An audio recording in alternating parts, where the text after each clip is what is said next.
وين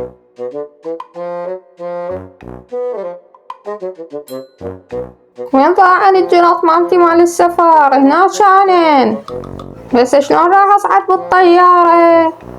ويلي عليك يا نورية، ضيعتي الجوازات وظليتي تدورين بالمطارات. لازم احضر المباريات، شلون هسه اوصل؟ هسه لو باقية بالبيت وباوع المباريات كرة القدم ورونالدو على التلفزيون مو احسن لي من جاية هسه الفرة وضيعت الجوازات وضيعت الجنط؟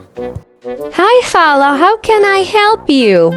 خالة هاي رقيمتك كل شي ما افهم عليها. أنا أتحدث العربية. ماذا هنالك؟ ماذا أساعدك؟ والله حتى حكيك بالعربي هم ما مفهوم. رحم الله لك، دوريلي على الجنط مالتي.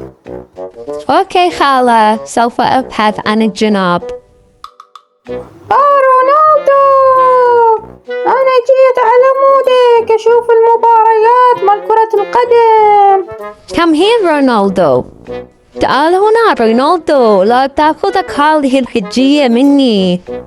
هاي شنو جورجينا؟ لا تخافين، ما راح اخذ رونالدو منك.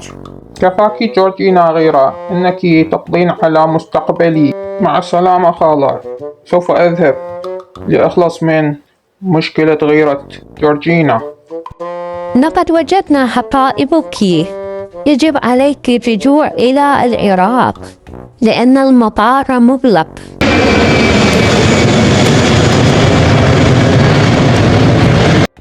واخيرا وصلت للبيت. يما نورة فتحي لنا التلفزيون، خلينا نشوف المباريات على التلفزيون واحنا مرتاحين احسن من ما نطير بالطيارة ويصير بينا فيلم هندي.